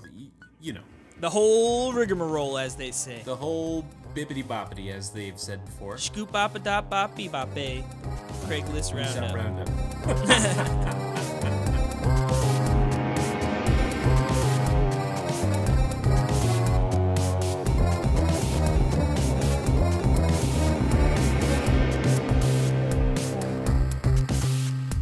All right, we're back, and it's the eShop roundup. It's where we go through all of what came out on Switch in the last week, and we're going to start with offerings. We're going to start with the thing that makes it a week. I always like when we start it off because I actually wonder, do people get nervous when we're getting like 3/4 of the way down and they haven't heard a Neo Geo game? Are they worrying like this might not even be a week? Like what is going on right now? But then, But you know what? It's also nice because I guess it keeps them on their toes. Yeah. Now, Casey, I have to ask you, who's the strongest in history? I don't know. Maybe we should have a new World Heroes tournament now. Woo! Yes, We'd definitely find out. World Heroes 2 for the Neo Geo is out for the old hamster price of $7.99. It's a fighting game released by SNK in 1993. No! A fighting game? Yeah, I know, by SNK. Can you believe it? They never make fighting games. Now, are you looking at these awesome screenshots? Yes. There's like a pirate fighting a karate guy, but the pirate is unleashing some sort of shark attack. Yes. And then the other guy's kicking the shark in the face. Dude, I like the skeleton sitting on the pile of gold in the back. The audience is a skeleton sitting on a pile of gold. There's like a football player fighting like a WWE wrestler, throwing a football at him. It's like his Sharugan. Yeah, look, this is really crazy looking. And there's Sharugan. Wow, this game looks awesome. It does. If there weren't a million games to play. Oh man, yeah. I remember the days when I could buy a Neo Geo game and play it all the way through. Woo! Okay, let's keep going. Next up, we have the Tachyon project. That's how I'm choosing to pronounce that. Or Tachyon. I'm assuming it's Tachyon. Tachyon. It's for $9.99. Now this game looks like Geometry Wars kind of. Yeah, it's sort of Geometry Wars also sort of gives off that Graceful Explosion Machine vibes, a little bit. Yeah. Sort of like those neon colors too. Yeah, it looks cool. $9.99 from Eclipse Games. It's 1 to 4 players, so that's cool. Yeah, it looks sort of interesting. Next up, we've got here a little game you just talked about, Space Dave for $9.99. Yeah. And yeah, that's I don't think we really have to say much more. You touched on that pretty good. Just remember, it's from the guys that did the Bit Trip, so good stuff.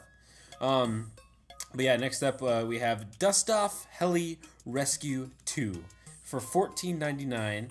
And this is where you're playing as a helicopter, and I'm assuming you're rescuing things in this blocky Minecraft-looking world, and yeah, it looks interesting, to be honest with you. Interesting. Yeah, like you said, it sort of has that Minecraft blockiness to it. But I've watched some gameplay videos, and the helicopter moves pretty fluidly. It looks like it could be some fun. I guess it used to be a mobile game. I think it was ported over, but so I think it has some interesting controls with like the L and R trigger being like involved with that. Right. But yeah, $14.99. And there's 35 tenths missions. So yeah. Now next up we have what is it? Super Case? One More Jump for $7 on the schnoz. Yeah. What? Jimbo. But now I've heard really good things. We have a good review on the site from Don that people should check out. But yeah, this is I believe the idea is it's one button controls. So yeah, it looks interesting. Like you said, to sort of echo that, I've heard also very good things. I've $7. It looks great. Yeah, $7. Yeah. Yeah, no. Why not $6.99? Yeah, just not That's $7. Weird. Just not $7. Why not $6? Dude, $6.99 looks so much better. Oh, I know. We want the penny. I would have bought it otherwise. No. Yeah, it looks sort of cool. Okay. Yeah, one touch control, good to go. It also has over 100 handcrafted levels, some endless modes and stuff. Yeah, pretty cool. This next game looks so cool.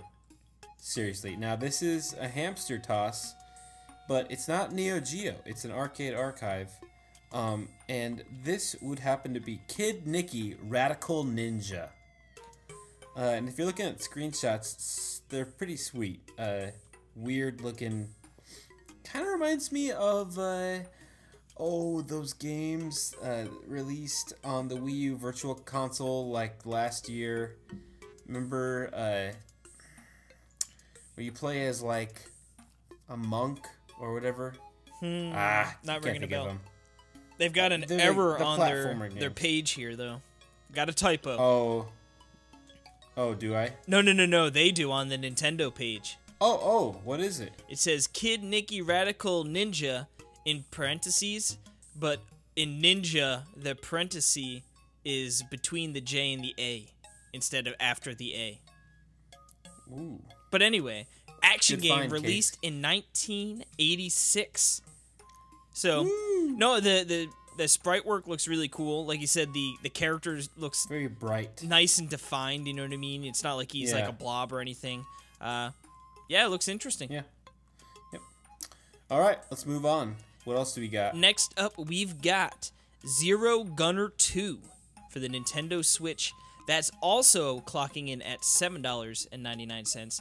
Now, is the actual title here Zero Gunner 2 Dash for Nintendo Switch? Yes, it is. That is the title. Interesting. This is an older game, though, because I'm looking at the title screen here, and it says 2001. So it's interesting to see the re-release. I mean, well, I don't say it's not that interesting to see a re-release, but it just looks weird.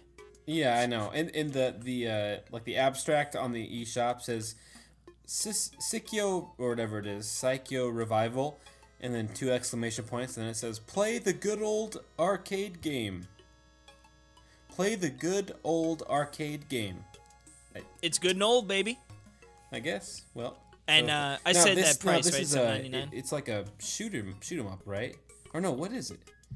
I can't even really tell from the weird screenshots. They're saying arcade first-person action game. Oh, it's first person. So. Weird. That's what they're saying. Right. The screenshots don't really appear that way. No. It looks like it's not first person at all. But they categorize. I don't know. Anyway. Right in. Let's move on. 10-second return. Give me 10 seconds. Oh, yeah. Go. No, okay, this is 10-second returns, and it's funny because it's the price is $6.54, like 654-321 go. Is that really what that's for? I think. I don't know. That's so weird. I think because every time you start, it goes 3, 2, 1, go. You know. Interesting. So, I don't know. I don't know why else it'd be $6.54. I mean, yeah, I can't even call it a Jimmy price because it's the weirdest price I've ever seen. It's a Jane price. Now, you thought the last name of the game was weird. How about this one? This is the actual spelling of this game. Okay. Fantasy Hero. Unsigned Legacy. With the what are the squigglies called? I forget what they're. The squiggly hyphens? I don't know. The squiggles? Squiphens? Yeah, that's strange. Anyway, $9.99. This is a hack and slash RPG or a hack and slash game meets action RPG. stand up with the 4 heroes to save the world. Yep. Looks sort of interesting, I guess. Yep, if you like that sort of thing. Sure. Strange name, man. Yep. But speaking of strange names... What is going on this week? What is happening? We got more. Strikers 1945-2. For Nintendo Switch. Yeah, for Nintendo Switch. Why? This is an old game. Oh, it's the same people. That's Psycho. Yeah. I want to say it's Psycho, but... Psycho? Psycho? If you went to a video arcade, you might know a certain name. The name is Psycho. The Psycho made an awful disaster that called Psycho Bullets. $7.99. Moving right along. Players left and moving along. Next up here, we've got. Hold on. Just because you took 10 seconds to talk the other game doesn't mean you get 20 minutes on this one. No, listen. This is how they end this. Seriously. The player who wants to play shooting game from the bottom of heart, please do play Strikers 1945-2. All right, they sold me. Just because it asked nicely. Yep.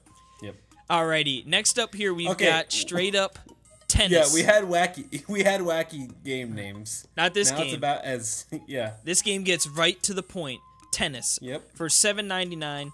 Now this looks sort of like it's a tennis game, you know what I mean? But like I guess the characters almost feel me-esque, not quite like the, you know what I mean? But like the little bubbly characters. You know, it looks like some interesting sort of tennis court areas, like one out in like looks like the cherry blossoms by the bay, or the cotton candy. Yeah, and then you've got I think you play. It says up to 2v2 split screen or locally, so that's pretty cool. Connect through 2 consoles. Yeah, it's only 2 players though. Yeah. So. Yeah, no. Looks like a little nice little tennis game. I don't know how well it plays, but it looks like if you're looking for, you know, a tennis game to hold you till aces, this might be a decent little option for $7.99. Yeah, for sure. Next up, we have not Star Wars, but Earth Wars. The Last Jedi. For a Jimmy price of $4.50. Why? I just now. You ever seen Billy Madison? Yes. Like when he grabs that kid, like the fat kid, and he starts shaking him, and how he's like, "Never leave school," you know? Do you not remember that part? I haven't seen it for like 10 years, or like 20 years. I just want to like grab those people and be like, "Why $4.50? $7? Yeah, why not $4.99? Yeah. I would have rather paid. You'd make more money, and you'd look like less of a gym. Yep. But anyway. Well, yeah, this is a tough, cheeky 2D action game, and it looks pretty cool. It kind of looks like Xenoblade in some of the screenshots, and then it kind of looks like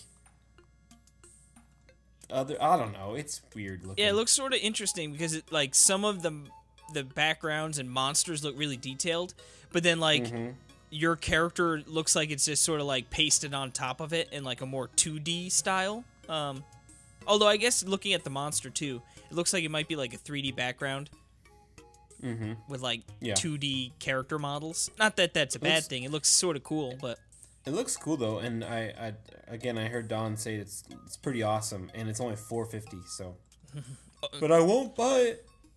You mean it's only $4.50? Yeah. Yeah. But last and certainly not least, probably most, is Celeste. Yeah. Boom. Yeah, we talked about that enough. For $19.99. Worth every penny. A game that we've talked about many times already on the show. Definitely worth the price of admission, I'd say. Cool.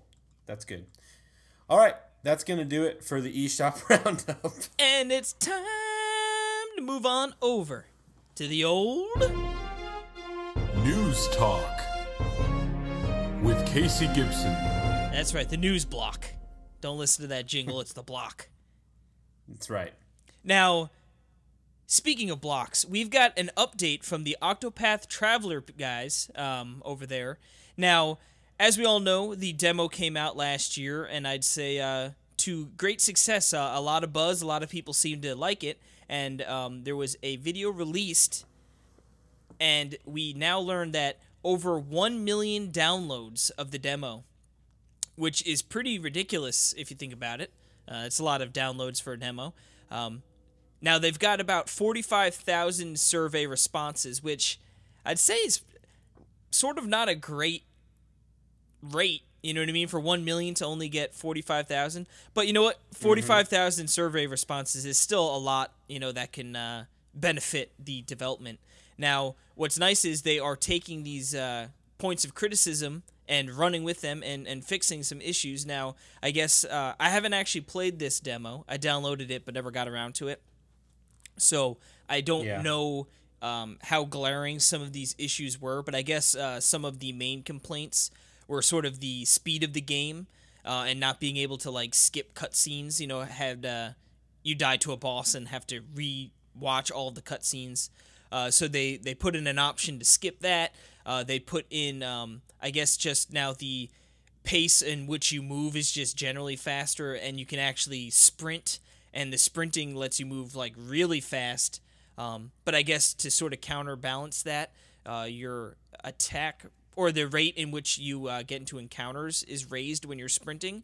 But that's also good because that sort of gives those people who want to grind a little bit, you know, or level up, like the ability to do so quicker. But yeah, it seems like they really are listening to what people want and are making a lot of changes that are going to sort of quality of life changes. But they also said they've been changing some more stuff that they can't get into just yet. But I think it's really, really cool that a company, you know, like Square Enix is sort of taking all of this, you know, grassroots criticism and sort of rolling with it for this game. And I really can't wait. I'm excited. Yeah, it's awesome. I mean, it's cool that Square's always, you know, with their games, they always put out demos. Like, remember the Bravely Default? Remember they had, like, those really big demos before? And dude, I love Bravely Default, man. Yeah? Dude, I know I want Bravely Default 3 so bad. Bravely 3rd, baby. All right. Well, now, would you like Persona 6? You better stop that, Perry. Now, do you want it on PS4, Switch, PC, or other platforms? I think I'd like to play it most on the PC. So then this way I can't truly get comfortable while I play. And or play it anywhere else. Yeah. What are you talking about? No, apparently my computer's Atlas is actually... Yeah. I was going to make a waterproof joke. Yeah, oh jeez. Apparently Atlas is asking if we want it on... which one we want it on, and we obviously want it on Switch. And hopefully this could help bring future Atlas titles to Switch because of this. Yeah, now I mean, Atlas obviously has had a really great relationship with Nintendo, especially on the 2DS, on the original DS and the 3DS. You know, obviously Shin Megami Tensei is going to be coming out, the 5th one, to the Switch, so we know Atlas has a pretty good relationship with Nintendo. I would wonder, Persona has sort of been like a Sony exclusive game, you know what I mean? Game series, and it sort of seems like Shin Megami Tensei now is sort of like a Nintendo exclusive. So it seems like Atlas sort of likes to diversify and give each platform holder like some love here and there. I wonder if they would be willing to put Persona 6, you know, on multiple systems. Honestly, Persona 6, I guarantee, will come out after the Switch is probably already on either its last legs or the follow-up will be coming out, you know. They don't release those games very often. Right. And when they do, like, I remember Persona 5, I think I remember seeing a graphic with 2013 or 2014 release date, you know, and it didn't come out till 2017. So, yeah. Sounds like a certain Zelda game. Yeah. Or like a Square Enix, play out of the Square Enix playbook. But what I would be more interested in to see if they would be crazy enough to bring Persona 5, and I don't, crazy enough I don't say, because I think it would probably be like a no-brainer, you know what I mean? Like, it would sell like hotcakes on the Switch. People love these RPGs on the Switch because it's easy to play, you could bring with you, especially, you know, a game that's probably going to be pushing 60, 80, 100 hours. But I don't really know how that whole deal works with Sony. If there is some sort of written agreement, you know, that like, hey, we're going to keep this on that platform or not, or if maybe it's some sort of timed exclusivity. I don't know, and I don't think there's really probably any good concrete information about that kind of stuff out there. But man, I would love Persona 5 on the Switch. It would just be so perfect. Well, thank you for that groundbreaking news that you'd love Persona 5 on the Switch. That one was for me, boys and girls. Yeah. Well, it's funny because the other day, Target was having one of their little deals, and Rhyme for Switch was 50% off. So it was $20. Or so I thought, because the game runs $39.99.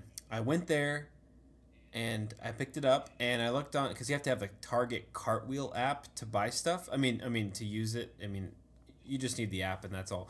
And apparently it was showing up for $29.99 on the app, and then 50% off that. So I got Rhyme on Switch Physical for $15.77. And I'm telling you all this because, and I didn't know this was happening, but apparently an update for it was submitted to help with all the little jankiness that's going on. And apparently it's a really big file, and they don't know if Nintendo's going to approve it because it's bigger than the standard approval like file limit. Interesting. So yeah, we'll see how it turns out. But anyway, I'm still happy because I've always wanted to play the game, and to be honest, the cover is so nice, and the manual is really nice too. It's a really nice physical game, and it's looked cool. And I remember waiting out line at PAX. Remember that up on the billboard? It was up on the billboard. Oh yep, no, remember that? Yeah, I sure do. That was so weird, but yeah. No, that's a game that really interested me because, like you said, the art style was just wonderful. It looked like a really fun world to explore. But then we just heard how bad the Switch version was. So hopefully this patch, you know, fixes a lot of that, and that might be something that I keep an eye out for because it definitely looks like a really cool game. Totally. So we'll see if that update comes out. So now to get on to Breath of the Wild news, it is the highest selling Zelda in Japan in 19 years. That surprises me. How's that possible? Well, I'm trying to think. Yeah, because Ocarina of Time. Well, that 19. What did it say? 19 years ago. So it would have been 99. Yeah. That would have probably been Majora's Mask, Majora's right? Mask. Yeah. Which is, I mean, I guess maybe the follow-up to Ocarina of Time. It had a lot of hype going around it. But I would have thought that maybe A Link Between Worlds would have outsold that just due to how many 3DSs are out there in the world. Mm-hmm. That you'd figure they would have put plenty of sales behind that. But, yeah, I'm looking... Japan release for Majora's Mask was April 27th, 2000. So, I guess that makes sense, right? Yeah, I don't know. Anyway, yeah, I don't know. Breath of the Wild has sold a lot.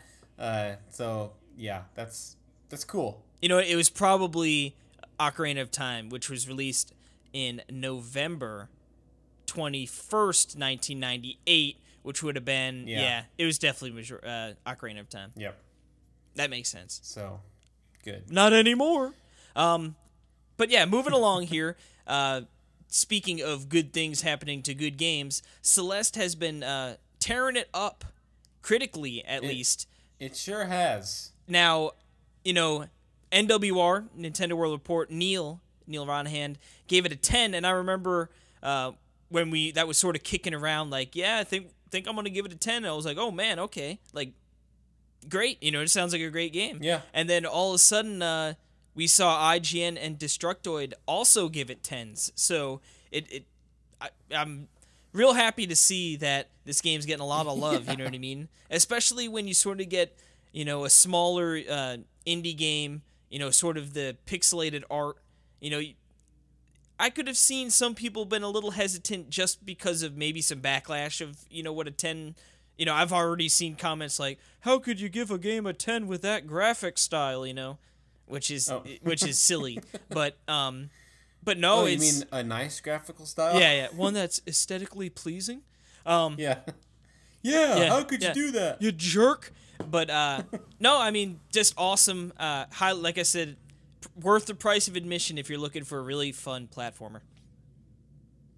Very good. I definitely will be getting it. So, all right. So, have you ever heard of the game Fortnite?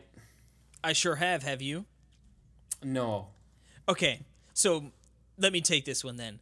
Worldwide creative director of Epic Games says he's interested in bringing Fortnite to the Switch at some point. Now, Fortnite is this crazy online co-op survival shooter game, right? So it sort of has, I think they actually added a battle royale mode, which is sort of like that PUBG, which we talked about. But I guess what's cool about this game is you can sort of it's survival and you got to take out, it's a gunplay game, but you can also build I don't want to say forts, but literally there would be people who are I need to get from this side of the cliff to the other side of the cliff, and there's just a big gap, but all of a sudden you see this guy laying down bridge planks in front of him as he's running across it, you know what I mean? And there's other points where these two people are having a gunfight and one person is sort of exposed, but all of a sudden then they build a wall with a little window right there, and all of a sudden now they have cover, So I guess it sort of adds that element of constructing and building bases, and with the good gunplay and survival aspects of it. So sounds cool. It's been tearing it up. It's really popular. So if it can get to the Switch, and it's one of those games, it's not if you were to look at some screenshots or something, it doesn't look like it would be something that would be it's got that cartoony vibe to it. So I don't think there's might not. I don't want to say that because I guess I don't technically know all the ins and outs, but it doesn't seem like something that would be too graphically taxing for the Switch. Cool. But yeah, I mean, I've never played it, but if it came to Switch, I'd probably would. Of course. And that's the story of all games. Yep. On the Talk Nintendo podcast. I haven't played it, but if it came to Switch, I probably would. Amen. Yes. Well, we have an announcement block inside of the news block today. One that I know people are going crazy about is Dead Cells is going to be coming later this year to the Nintendo Switch. A game I don't know anything about. Yeah, I don't really know much about it either. I know it's a roguelike Metroidvania hybrid, I guess. I don't know. Looking at the screenshots, really cool art style. I mean, everyone loves this game. Yeah, so. Again, I've heard a lot of really good things, so hey, keep bringing them good games to the Switch, and we'll keep trying to find time to play them. Yep, we promise that. Now, speaking of bringing good games to the Switch, friend of the show, Jules Watcham, that crazy man is bringing tons, him and Atui, bringing tons of games this year. I mean, he brought out Mutant Mud's collection, a month ago. But they have Zeo Drifter coming February 15th, so that's a couple weeks. He also has Totes the Goat coming out for which is the mobile game coming out for the Switch. And yeah, and it has like all of the. It's not just touchscreen. It also has like button, controls and analog stick controls. And he said, I believe he said he took, because I believe it's $4.99 or will be $4.99, and it doesn't have any of the microtransactions that you'd find in the mobile version. So I know, right? It's not like the other mobile games that come to Switch that are $29.99 and still have all the. Yeah. It's nice that someone. Yeah. Yeah, and then beyond that, he said that this is exciting. There's gonna be a playable demo of Treasure Knots at E3. Which, I wish I was going to E3. Maybe next year. You better. Yeah, he also mentioned that there's a Chicken Wiggle rehatched Kickstarter campaign coming soon, so be on the lookout for that. But the big one. Yeah, arguably the biggest news from his blog post, I would say, is the announcement of a little game called Soccer Slammers. Now, this is a graphic. It sort of has like a blocky character, sort of like a Minecraft-looking character. Just like Totes the Goat, yeah. But it's just like Totes. Yeah. I guess that would have been a better comparison. But I guess if you hadn't played Totes the Goats, though. Right. But yeah, I guess this is sort of like an NBA Jam styled soccer arcade game. 2v2, sort of just like NBA Jam, and I guess the plan is to release that game around the time the FIFA World Cup starts, which is in middle of June. So not too far off that game either. And if it can hit that feel of NBA Jam, man, that's one of my favorite games to play ever. It's just so much fun, just pure gameplay fun. Yeah, and people around the internet seem to be very, very excited about that concept as well. So, yeah, really hope that all works out. But I mean, that's like 5 games coming out this year for a 2E, so which is awesome.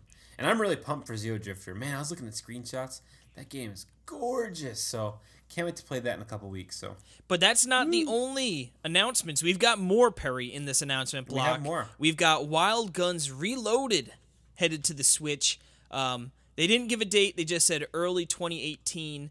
Now, this isn't a game I've played either, but I believe it's like a remake. What is this game? I think it's like a remake of like an older game that came out, let me see, for the Super Nintendo.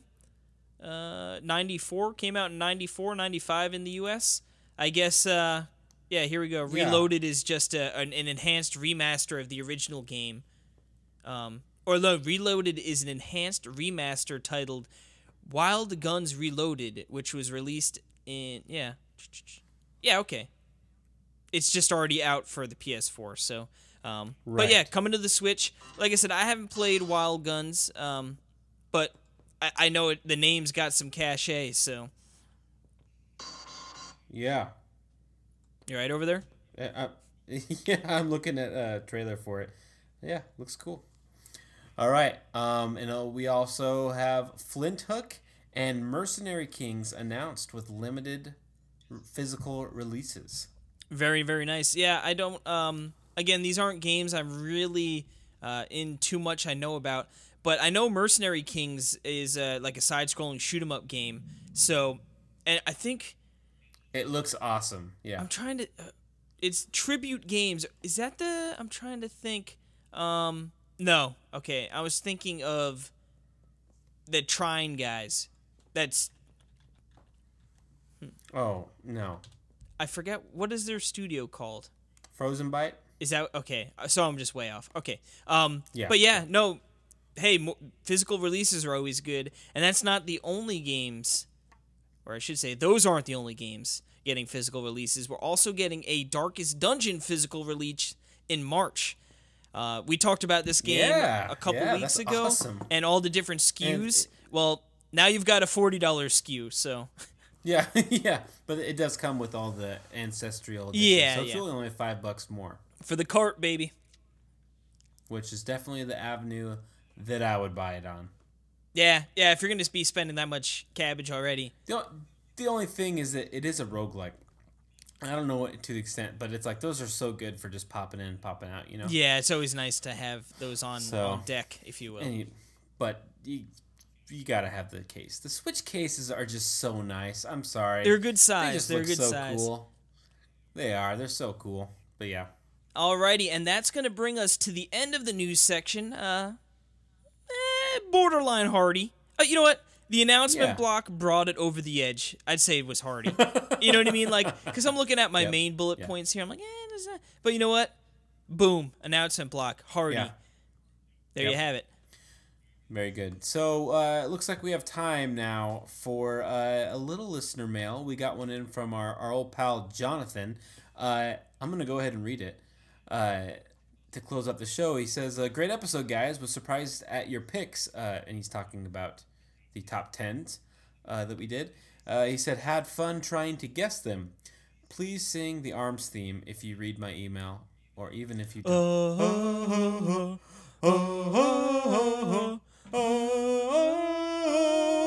right.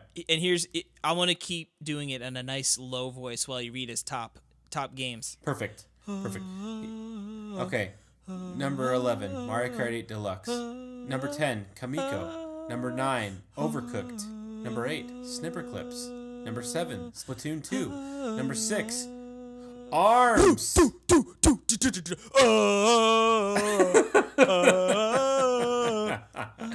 And now at number 5, Nintendo Disney Afternoon Collection. Number 4, Fire Emblem Echoes. Number 3, Shovel Knight Spectre of Torment.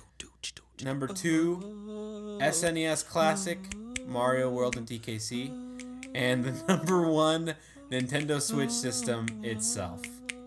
Woo! Thank you, Casey. There we go. Yeah, that was really good.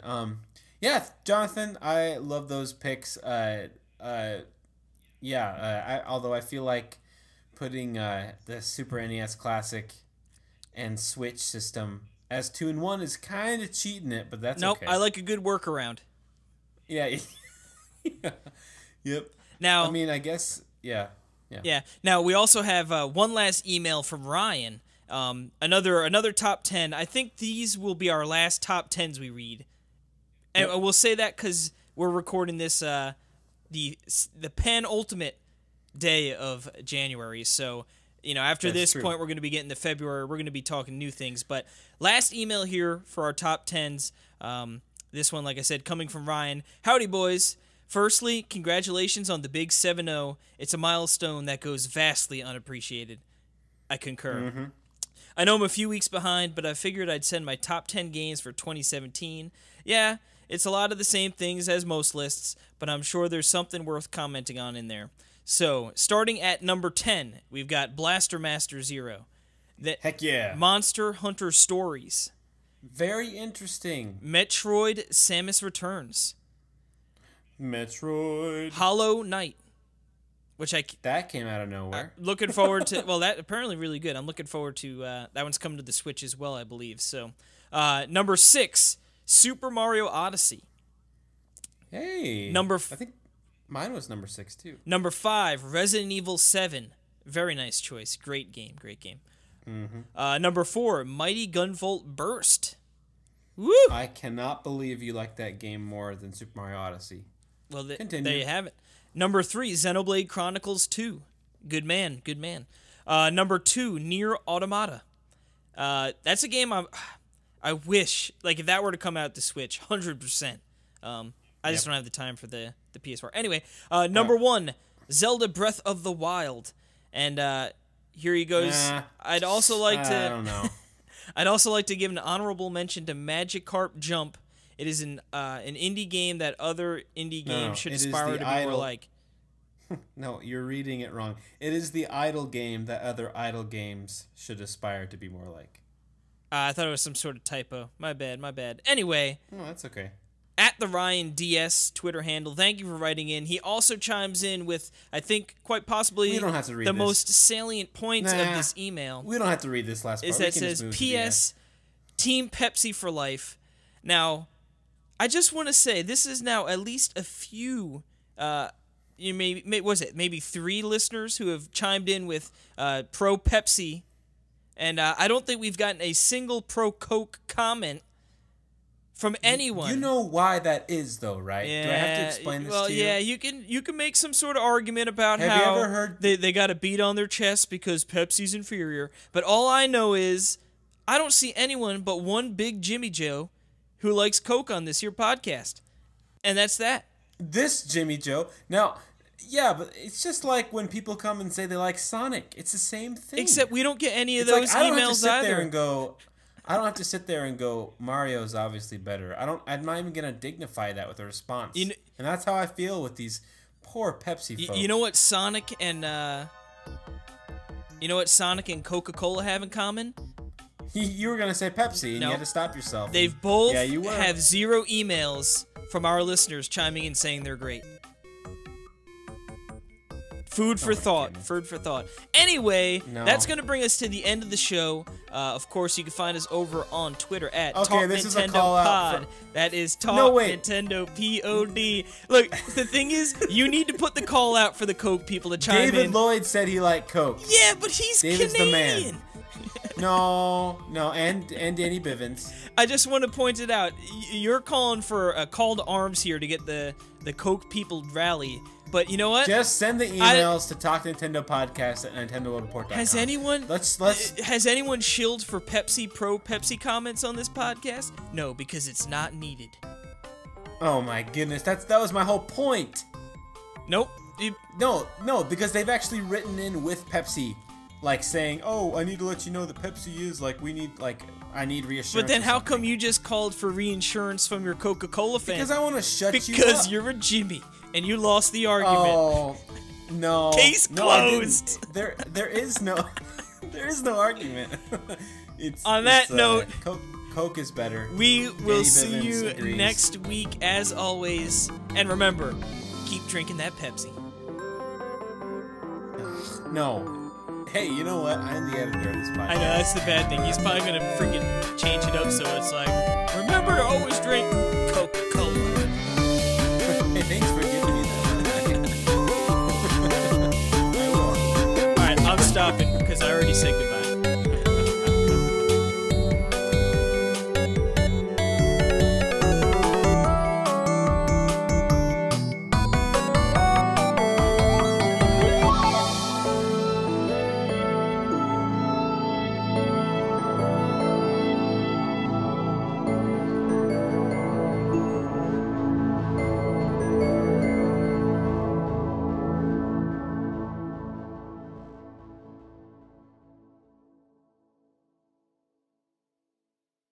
We're talking real nerdy. You're a furred. Squifins. And remember, keep drinking that Coca-Cola.